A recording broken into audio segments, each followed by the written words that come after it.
Aujourd'hui, l'interview d'Edicart sera celle de Johan. C'est dans le bleu de la Baltique, où se bousculent quelques embruns, et dans le vert des terres nordiques que Johan forgea son destin. C'est pour ces marchands scandinaves que ces lames brûlent et nous rappellent le temps des dracars, des épaves, les cris de Ragnar dans le ciel.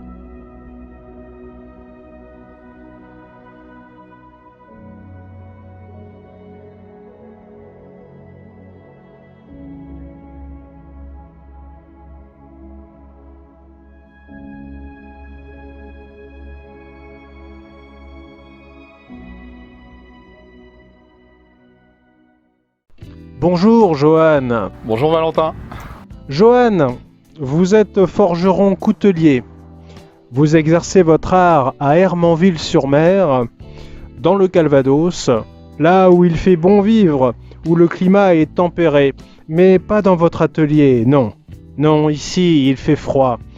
C'est un froid qui nous vient du nord, des pays scandinaves, de la terre des Vikings. Une terre qui a changé votre vie. Mais commençons par le début, car avant d'être forgeron, vous étiez livreur de journaux. Oui, tout à fait. Alors j'ai été dans la livraison de presse pendant 14 années en tout. Donc je travaillais de nuit, je recevais les journaux directement de l'usine et je distribuais après les journaux pour les porteurs, pour les particuliers, les magasins de presse, les bars tabac. Donc j'ai fait ça pendant 14 années. Mais au bout d'une dizaine d'années, il y a quand même une lassitude qui se faisait sentir. Et puis un jour, en 2016, vous entreprenez un voyage au Danemark et là-bas vous faites une rencontre surprenante. J'ai toujours été passionné par la période viking, donc depuis mon plus jeune âge.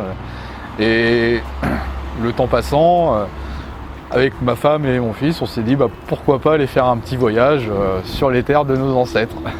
Donc on est parti faire un voyage au Danemark.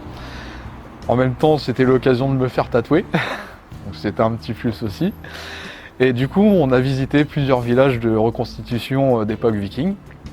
Et à la sortie d'un de ces villages, c'était à Ribø, au Danemark. On a visité un petit marché médiéval qui était là avec des personnes qui travaillaient vraiment comme dans l'ancien temps. Et je suis tombé sur ce forgeron coutelier. Et je le voyais, il était en train de travailler par terre sur un tout petit tas, avec son petit feu de charbon, et j'ai vraiment trouvé ça bluffant. Et je me suis dit, tiens, pourquoi pas? Et du coup, dès qu'on est rentré de voyage du Danemark, je me suis lancé, j'ai essayé. Et en 2018, vous vous mettez à votre compte et vous fondez la Forge du Ragnarok. Vous vous spécialisez dans les couteaux de style nordique. On va avoir plusieurs types de couteaux. Le plus classique, ça va être le kokemine. Donc c'est le couteau du villageois, du forgeron finlandais. Donc c'est un petit couteau avec une petite lame en général aux alentours de 8 cm et un petit morceau de bois unique qui va composer le manche. Après, l'autre grand classique nordique, ça va être le puukko, comme sur ce modèle-là par exemple, où là on va avoir un travail de différents éléments, avec là une petite bague en laiton et là un manche en noyer. Donc en fait ça va être un mariage de différents éléments par rapport au kokemine classique. Donc ça demande plus de travail, le puukko? C'est un petit peu plus de travail au point de vue des assemblages des différents éléments. Après les deux ont leur charme. Le kokemine, on va être sur un morceau de bois unique, donc on va mettre en valeur ce bois-là. Et après sur le puukko, ça va être le mariage des différents éléments qui va venir créer la beauté du manche, on va dire. Il y en a un troisième? Oui. Alors il y a aussi le couteau six. C'est un petit couteau. Alors la pointe est tombante, à l'inverse du puukko où la pointe est relevée vers l'avant. Là sur le six, la pointe va être tombante. Vous faites aussi des couteaux de cuisine, des bagues et des chevalières avec les chutes de bois. Vous ne perdez rien? Non, tout à fait. Le but est de rationaliser un petit peu toute la matière et d'avoir un maximum de matières premières exploitables. Donc la moindre petite chute, que ce soit du bois ou de l'acier, je vais essayer de lui retrouver une autre utilité. Et en même temps, ça me permet un petit peu de varier mes créations, faire une petite série de bijoux, c'est vrai que ça change de temps en temps. Et puis Ça permet toujours de jouer sur le côté créatif, et puis ça permet de s'inspirer aussi pour d'autres choses. Si moi je veux demain me lancer dans la forge, de quels outils je vais avoir besoin? Quelles sont les bases? Quels sont les essentiels pour être forgeron? Alors, pour débuter et vraiment se faire plaisir, on va dire, sans avoir trop de moyens, le principal essentiel, c'est de l'huile de coude. Quand j'ai commencé avec des limes et du papier à poncer. Donc ça prenait énormément de temps, mais on arrive quand même à un très bon résultat, il n'y a pas de souci. Moi j'ai une enclume de 55 kg, c'est ce qu'il faut à peu près, hein. Il y en a des plus petites de 30 kg, mais là on va avoir une plus petite table pour travailler.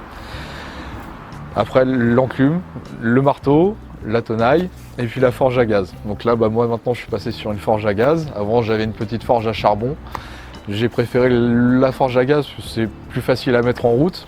Et au point de vue du travail, j'ai une forge un petit peu plus propre. Il y a moins d'incrustation de matière qu'avec la forge à charbon. La meuleuse à bande, c'est ce qu'on appelle un backstand.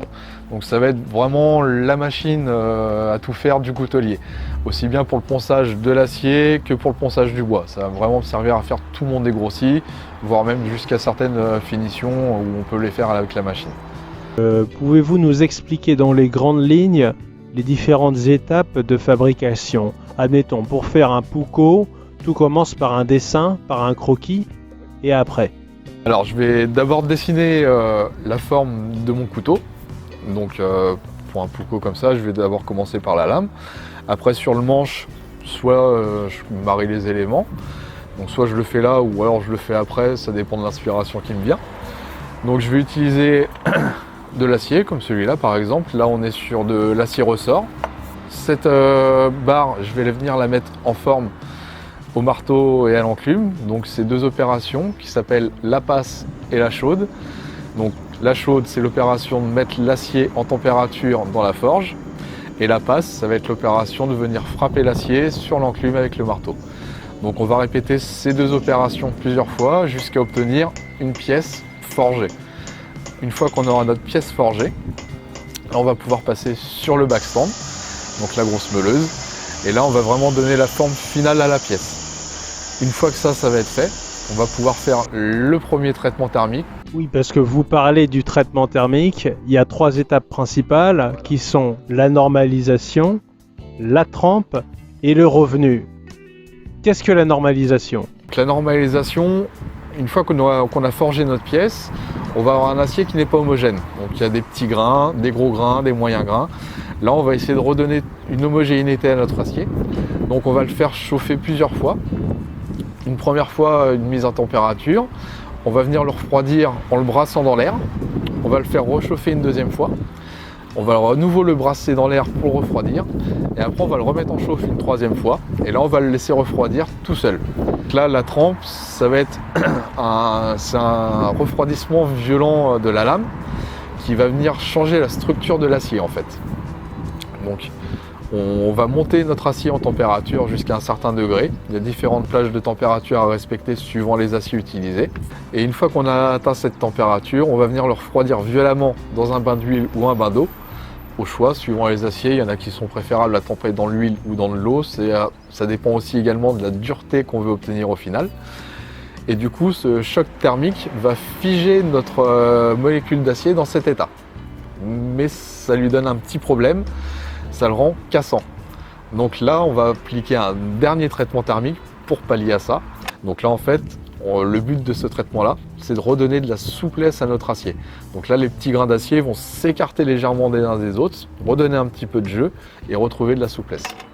Alors, tous ces beaux produits, tous ces beaux couteaux de style nordique, couteaux de cuisine, bagues et chevalières, on peut les retrouver où? Vous avez un site internet?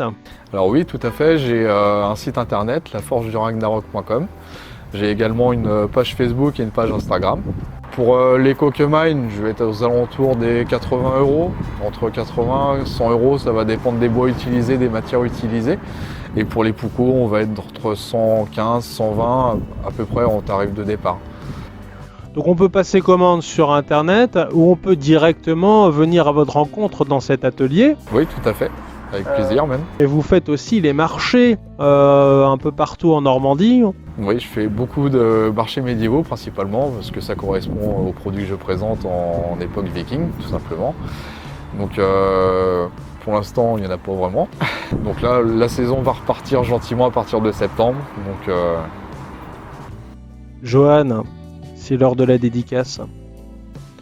Je te laisse l'ardoise et le feutre qui va avec. Tu mets ce qui te vient en tête spontanément. Le mot de la fin est pour toi. La dédicace peut être à n'importe qui, ça peut être à ta communauté, ça peut être à un dieu de la mythologie nordique. tac. Tac, qui signifie. C'est du danois, ça veut dire merci. C'est moi qui te remercie pour cet échange que nous avons forgé ensemble dans l'atelier du Ragnarok. Il est temps pour moi de rejoindre mon Drakkar pour des régions plus chaudes.